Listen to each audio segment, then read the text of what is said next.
Ушул машина. Ең актуальный вопрос. Качан бизнеске чыгасың деген. Экзаменден өткөн, полный бизнес ачылган, костюмшым полный даяр. ГТК парк деген бар экен, метро Тульская. Ушул жерге келсем, наличие машина жок дейт. Барганда барып сурасаң, начальник колонна айтат эле. Ошонсо экономный машина, комфорт плюс кандай машина бар экен чыгарып коюн. Экранны условиясын көрсөңүздөр болот. Экранга полный жазып коймар бирин айтып отурбай. Бирде эң эле вопрос, мени сураштырсам, страховкасы жок деп аткан да. Келип страховка жөнүндө эмне болду? Эмне маалымат бересиң десем, страховка полный бар дейт. Бирок жанагы страховкадан эгер водитель виноват эмес болсо, эч кандай акча төлөбөйт. Полностью беркел сүзүп алган машинадан чыгарып алабыз дейт. Эгер виноват болсо, бул сама собой төлөнөт. Бул беркинде действующий таза страховкада деле ошондой негизичи.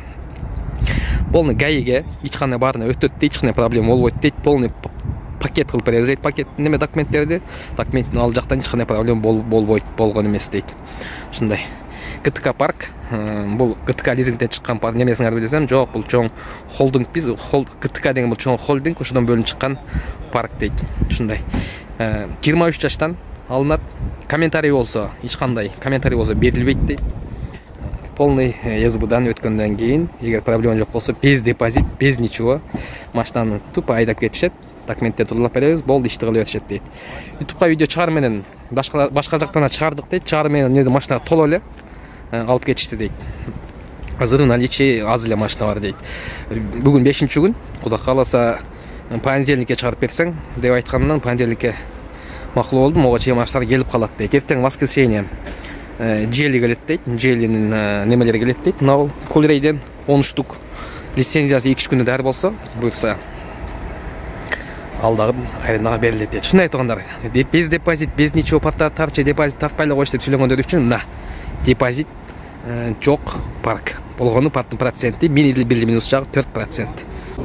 Вот максимальная ставка и минимальная ставка какие должны быть у вас в вашей практике?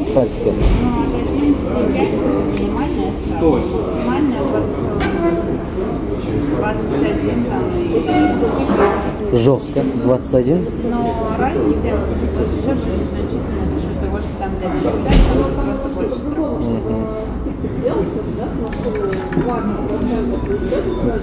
Если на 2, скажем, года, это будет выгоднее или больше, чем меньше? Страховки по минимуму, они не на весь срок. Так никто не делает. Чтобы на весь срок, там страховки были 250, правильно? Шансы на одобрение маленьких будут очень большие. Будут просто раньше закончить. Понял. Да. Ушул машина. Ключ авто. 2019. Азыр турган баасы 3 миллион 289 миң экен. Ушуну автокредитке азыр келип сүйлөшүп чыгып атам. Пока что вот резина келип калыптыр. Пока что точно приблизительно ценаны көргөздү айтты мага, бирок точный банк одобрениедан келет. Ну, бул жерде булардын интереси автокредит экен да, онор автокредит. Пробеги 97 миң деп турат. Ушул учурда 2 объем 2019 жылкы. Андай рулдары дагы кыйдайлы болуп калыптыр. Шуну автокредит или автолизинг или кайсыл выгодно. Мына ключ авто деген Люберсе ошондой марканын салон. Авитодон карап таптым, дагы бир жерге барып көрдүм. Ал жерде деле ушул эле неме. Бул жерде полный мага приблизительно чыгарып берди, бирок окончательный неме сумма немеден кийин болот. Е220 дейт. Автокредит, фоматик кылып коюптур, фоматик кылып салыш керек, зын коюп салыш керек экен. Ошо, вот менеджер. Брат, күтүп видео тартып алайын десем макул деп берди. Ушундан да күтөбүз. Машина жок дейт. Машинанын баары салондордо тыгып алышкан. Ичи толуу машина. Мынандай бири турат. Только аякта пробег менен берет экен, мына жерде жаңы машиналар. Кара. Рольф деген автосалон бар экен. Вот Рольф деген автосалондо вообще эле накручивать этет деп атышат. Автоград деген бар экен, биз жакта Анинада ал жерде азерлердин немеси дейт, ал жерде вообще экен. Ичи толук адам, Элдер автокредиттен коркпойт экен да. Мен деле коркпой атам бул эми. Слушай, братжан. Короче, 40 минут. 1199 1200 бериптир. Эми кийинки заказ. Каяка экен бул? 15 минут 636.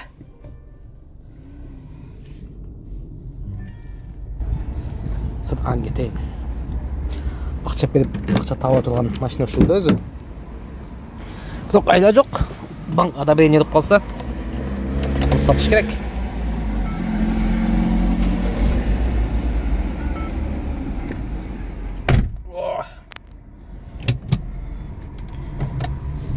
Так. Конец не иштеп калды. Иштетип келдим эле. Уже эки адам күтүп отурат. Сатсаң алам депчи. Мага ошол сатып алган баа менен таксиге даярдаган документтерге кеткен акча, таксиге чыгышына канча акча түштү ошого эле сатып эм. Анализ кылып көрдүм да, мисалы аренда алсам бизнесте. Аренда алсам бул где-то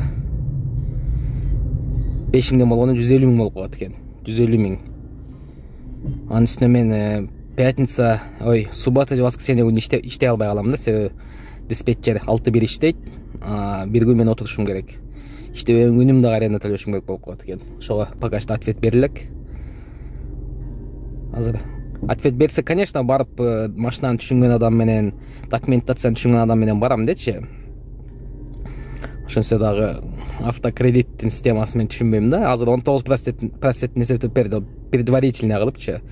Машинанын баасы 3 миллион 300 миң, 200 миң скидка кылабыз деди. Ошондо 3 миллион 100 миң. 3 миллион 100 миңге первоначальный взнос 600 миң берем дедим да, мынаны расчет кылдым.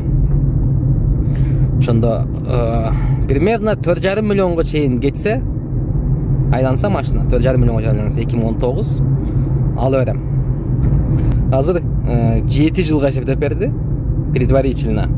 Бул 7 жылга 68 миңден эсептеп берип атат. Банк одобрение кылгандан кийин еще счетно жерде постоянно пробкада. Банк одобрение бергенден кийин бул анан кийин барып дагы бир 3 жылга же 4 жылга неме алсак болот. Ушундай. Комментарий жазыла тургандар, автокредит алды эле, мындай болгон, мындай жаман жагы бар, же болбосо жакшы, автолизингке караганда мындай жакшы жагы бар деп жазсаңыздар, тоонан мен ошого карап анализ кылайын. Жет өлчү бир кез дегендей анализ кылайын, анан акыры бир чечимге келемин да. Аренда сурасам ушундай 20 миң, 15 миңден первоначальный взнос берип, еще өзүнүн паркында иштетишет экен. Бул это слишком, да? Это слишком. Ладно, что будет, то будет дегендей. Кто не рискует, тот шампанский не пьет. Риск, тоокел, конечно, бар. Бирок ошол өмүрүбүздүн бардыгыбыз, ар бир күнүбүз, ар бир секундабыз рискте го, тоокелде. Таксопаркта болом тоона, реклама керек болсо, машина реклама алыш керек болсо, таксопаркка келесиңер болот, Ступинский проезд 5-те. Ушул жерде болобуз. Эвакуатор бар, чалсаңыздар, андан ал жөнүндө дагы маалымат берем. Автосервис.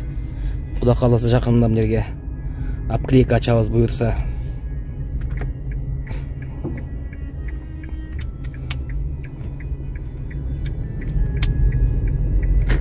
Машинанын ходовою, мотору, коробкасы дың.